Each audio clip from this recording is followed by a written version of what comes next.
नमस्कार दोस्तों।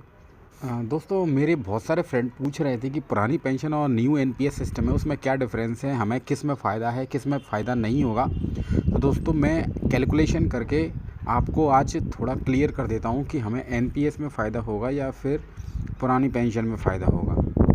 तो दोस्तों कैलकुलेशन करके मैं आपको क्लियर कर देता हूँ क्या है क्या नहीं है।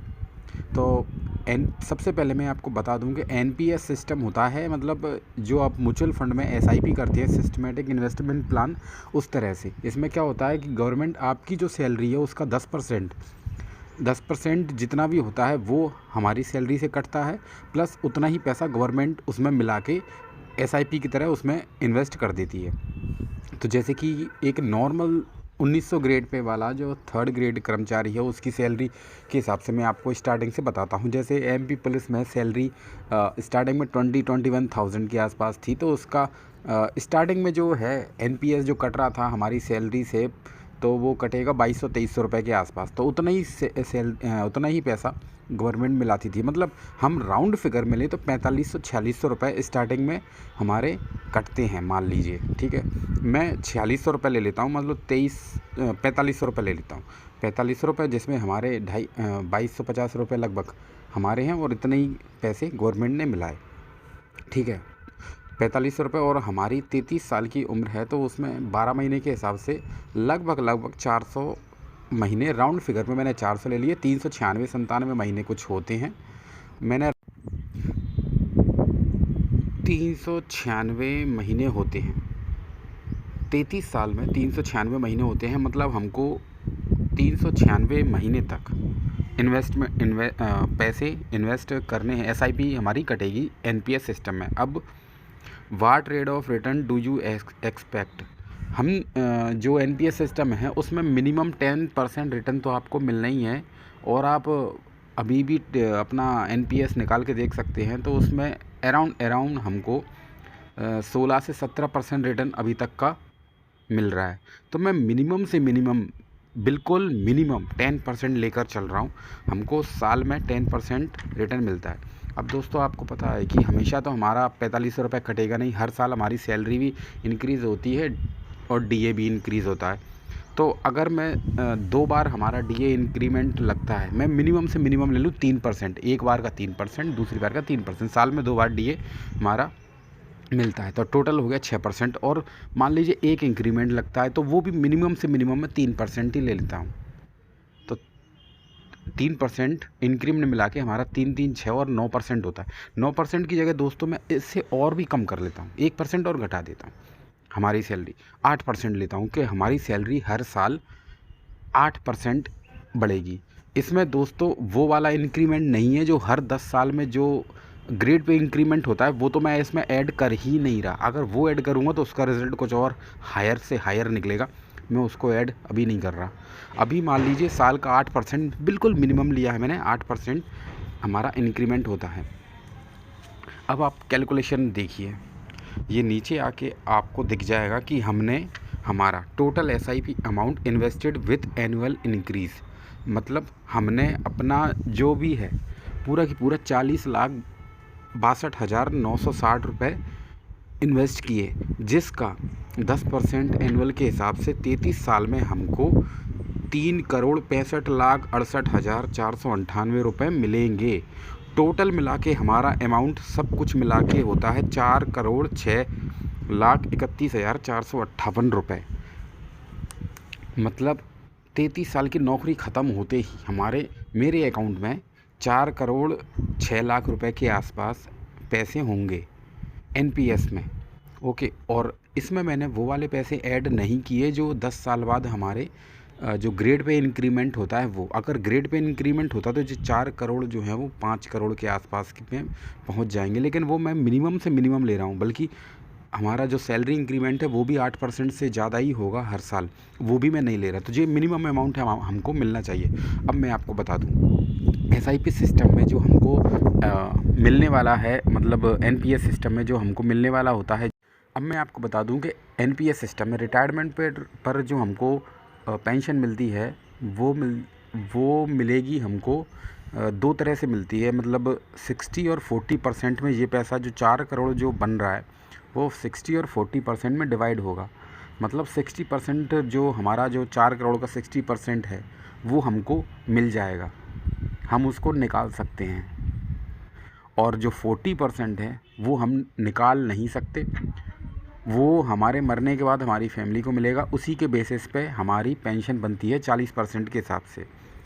अब मैं नीचे आपको थोड़ा सा और बता दूं।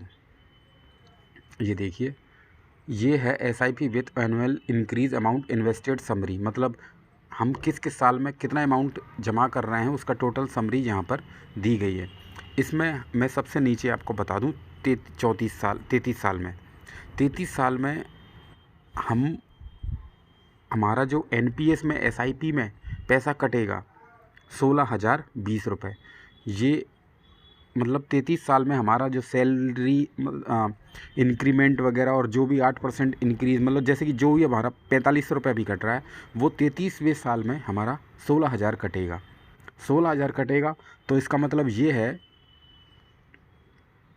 कि इसमें 8,000 रुपये हमारी सैलरी के हैं और 8,000 रुपये गवर्नमेंट ने मिला है। बिल्कुल राइट, ओके। अब 8,000 हमारी सैलरी से कटा है, इसका मतलब क्या है कि वो 8,000 रुपये हमारी सैलरी का 10% है। मतलब उस समय हमारी सैलरी 80,000 होगी, तब जाके हमारा 8,000 रुपये कटा है। ठीक है, आप समझना, 8,000 हमारा तब कटेगा जब 10% है 8,000, सैलरी 80,000, तब जाके उसका 10% 8,000 रुपये हुआ। ओके, मतलब रिटायरमेंट के टाइम पे मेरी सैलरी 80,000 होती है, वो ओनली 80,000 रुपये, जिसका उस हिसाब से मुझे 4 करोड़ रुपए मेरा बना। अब मैं आपको बता दूं कि अगर पुरानी पेंशन होती, पुरानी पेंशन के हिसाब से अगर मेरी सैलरी रिटायरमेंट के टाइम पर 80,000 होती तो मुझे पेंशन मिलती 40,000 रुपये, क्योंकि सैलरी का हाफ मिलता है। ठीक है, अब आप यहीं से गौर करना बस। अगर मेरी सैलरी 80,000 होती तो मुझे पेंशन मिलती 40,000 रुपये मात्र। अब मैं आपको बता दूं कि अगर मेरी सैलरी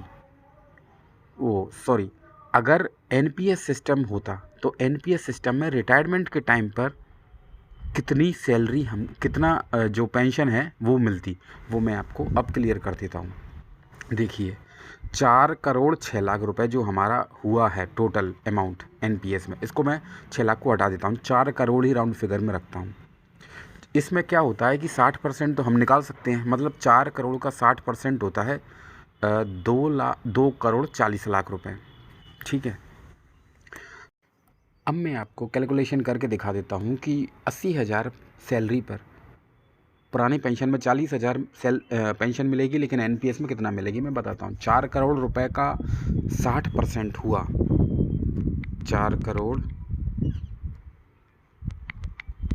का 60%, 2 करोड़ 40 लाख रुपए, मतलब 2 करोड़ 40 लाख रुपए तो हमारा हो गया। अब बचा कितना, 1 करोड़ 60 लाख रुपए, वो हमारा NPS खाते में जमा रहेगा। ये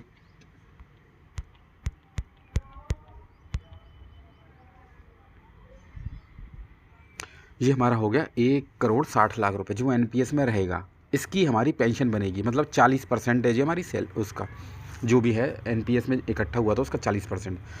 अब देखिए, इस पैसे पर हमको हर साल मिनिमम मैं लेके चल रहा हूँ अभी तक, जैसे कि मैंने 10% लिया था कि 10% ब्याज हमको हर साल मिलता रहेगा।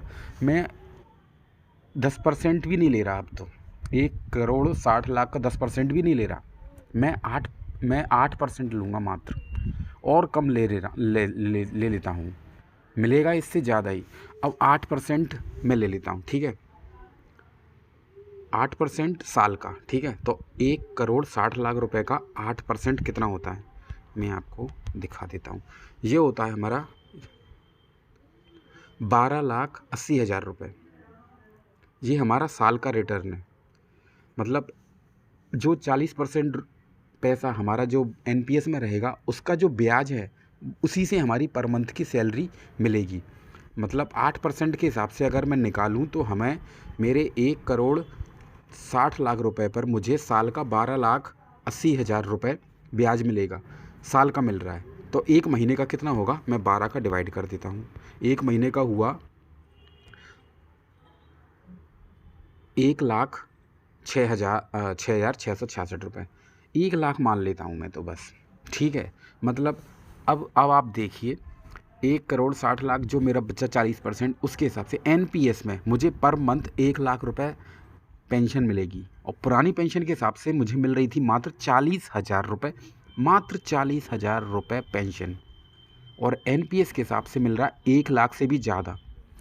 इस पर तो मैंने ओनली 8% ब्याज लिया है कि उसके बाद मुझे 8% ब्याज मिलेगा। 10% मिल सकता है, 12% मिल सकता है, 15% भी मिल सकता है। तो सैलरी और ज़्यादा बनेगी, हो सकता है 1.25 लाख के ऊपर भी बने सैलरी। और ये 1 लाख तो मिनिमम है, इसमें मैंने कुछ भी जो इंक्रीमेंट होना है वो भी नहीं ऐड किया है। 10 साल बाद जो ग्रेड पे चेंज होता है वो ऐड नहीं किया। मतलब 1 लाख मिनिमम सैलरी तो आपको मिलना ही है, कुछ भी कर लो। अब आप खुद ही देख लीजिए कि पुरानी पेंशन में 40 थी, नई एनपीएस में 1 लाख से ऊपर सैलरी जो पेंशन है वो मिल रहा है हमको 2.5 गुना, दुगने से भी ज़्यादा। अब आप ही समझ लीजिए कि कौन सा अच्छा है, कौन सा, मैं कुछ नहीं कह सकता इस मामले में। जिनको समझ आएगा वो इसी बात से समझ जाएगा, और जिनको समझ नहीं आना होगा, जिनके दिमाग में कीड़ा है, जिनके दिमाग में कीड़ा है पुरानी पेंशन का, उनको भगवान भी आकर नहीं समझा सकता।